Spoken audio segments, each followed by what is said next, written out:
Salut, c'est Frédéric Ostruy et aujourd'hui nous allons parler dans cette courte vidéo de comment incarner ta spiritualité, de la spiritualité et à quoi ça sert, qu'est-ce que c'est ce gros mot et comment on fait pour ne pas partir dans le New Age. Si on ne se connaît pas, ça fait 40 ans que j'explore tous ces méandres, ces dimensions et ces belles choses en fait de transmutation que l'on peut expérimenter dans l'être humain à travers l'alchimie et le bouddhisme tibétain. Donc voilà, et aujourd'hui je t'accompagne à t'aligner avec ta puissance pour créer le nouveau monde parce que oui, on est en train de créer un nouveau monde et on a besoin de toi si tu es en train de m'écouter. Ça c'est clair, net et précis. Alors, spiritualité, qu'est-ce que c'est ce gros mot? De quoi ça parle? J'aimerais t'inviter à te poser cette même question. Qu'est-ce que c'est pour toi la spiritualité? Qu'est-ce que ça signifie? Est-ce que ça se rattache à une religion? Est-ce que ça se rattache à une philosophie de vie? Et pourquoi tu veux la développer? Par expérience, la spiritualité, c'est un état d'être, un état d'esprit où on va chercher ce qui se cache dans les 90% d'invisible qui va créer le visible, qui est l'équivalent de 10%. Ça, c'est pas moi qui le dis, c'est la physique quantique. Ok?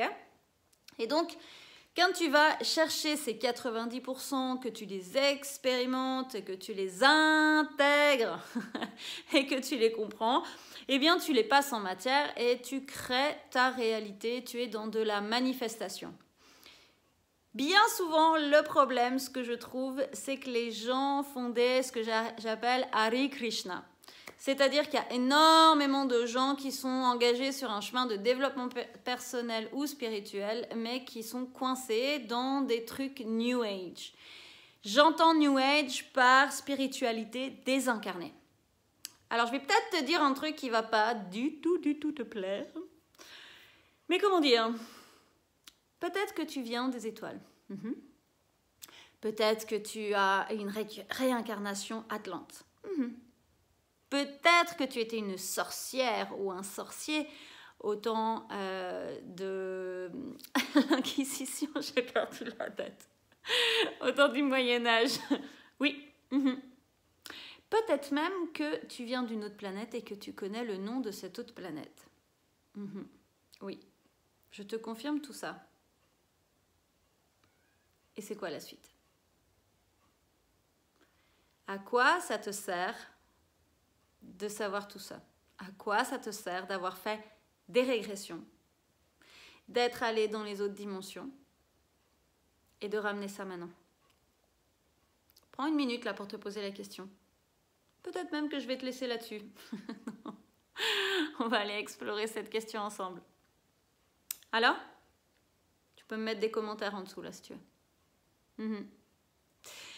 Ce que je vois beaucoup dans les personnes que j'accompagne depuis 10 ans, donc à s'aligner avec leur plus haut potentiel et à développer leur capacité extrasensorielle pour le mettre dans la matière, pour les incarner dans la chair. Ce que je vois le plus souvent, c'est qu'en fait, il y a énormément de gens qui sont sur ce chemin-là et qui développent leur ego. Bien souvent, d'ailleurs, il y a une mécompréhension de l'ego parce que je rencontre énormément de personnes qui considèrent que l'ego, c'est se croire supérieur aux autres. Mais en réalité, là où il est le plus présent chez les gens et où il est le plus destructeur, c'est lorsqu'il te fait croire que tu es moins bon. C'est lorsqu'il te fait croire que tu dois te mettre au service de l'humanité gratuitement. C'est ton ego qui te fait croire que tu es un être réalisé parce que tu as eu des réalisations, tu as ascensionné, tu as eu des éveils. Ouais. Oui, c'est bien ça le problème de notre monde aujourd'hui. C'est qu'il y a eu des énormes vagues d'ascension. Mais en fait, si tu ascensionnes seul derrière ton écran avec ton YouTube et qu'il n'y a personne qui est là pour te faire des transmissions et pour te ramener sur Terre dans ta chair, c'est du bullshit. Ça ne sert à rien, à part à renforcer ton ego et à croire que tu es la réincarnation de Jésus qui n'a pas été reconnu, mais qui le sera à ta mort.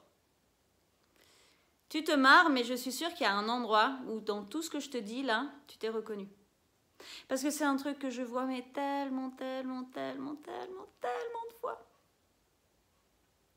Pour la petite histoire, j'ai passé 20 ans dans le bouddhisme. Pourquoi? Parce que j'ai eu un énorme éveil à l'âge de 20 ans, donc j'en ai 41 aujourd'hui. Et cet éveil a fait que je suis restée vraiment déconnectée de la réalité pendant un mois. C'est-à-dire que je voyais les choses telles qu'elles sont, mais je n'étais pas prête à ça. Et donc, je me suis rapprochée du bouddhisme au point de vouloir être nonne et d'habiter dans des centres pendant plusieurs années et de faire des retraites fermées, donc d'avoir une vie monastique pendant plusieurs mois par année, pendant une quinzaine d'années.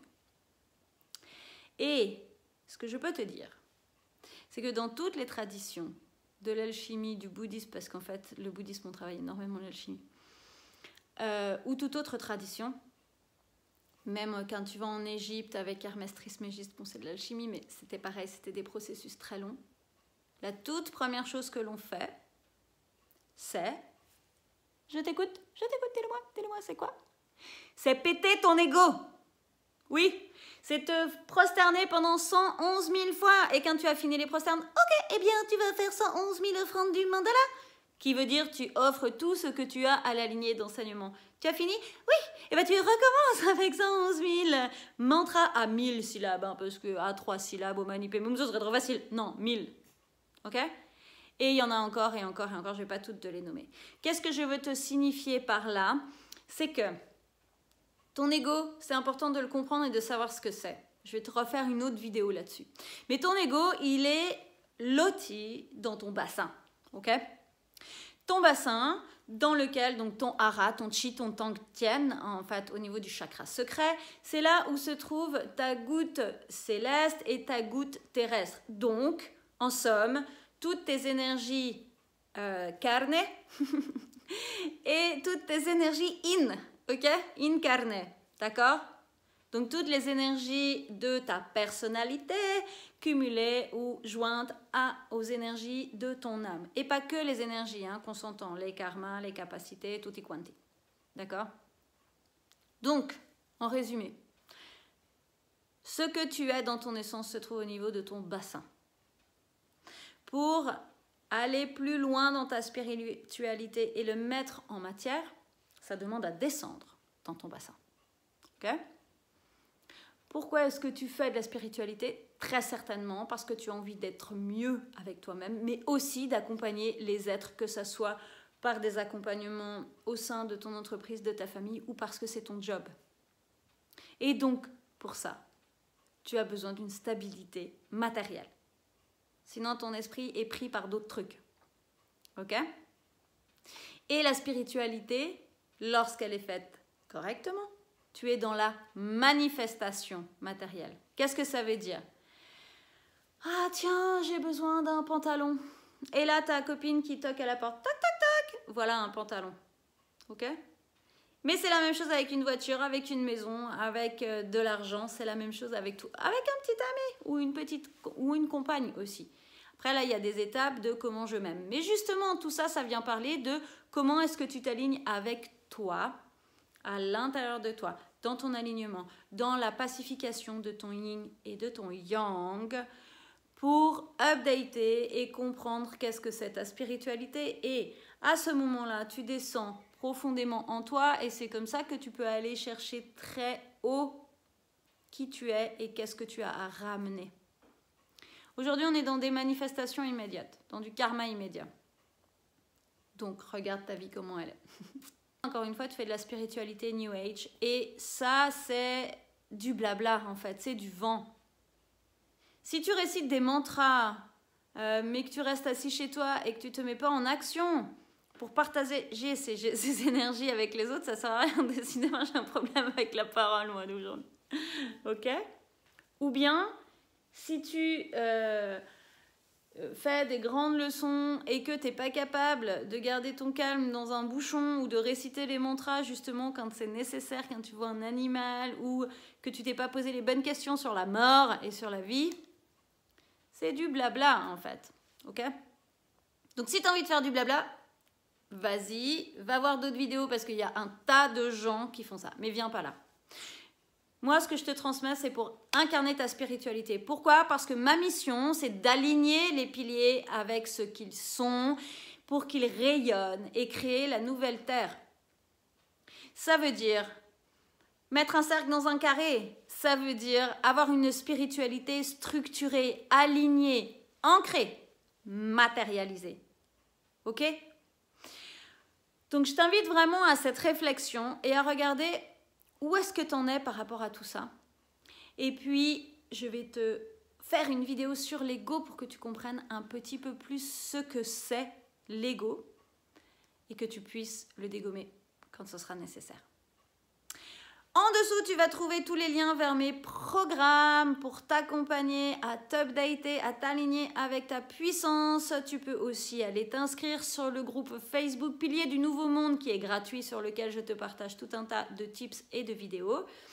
Et puis, bien sûr, like, abonne-toi, partage, tutti quanti. Des bisous!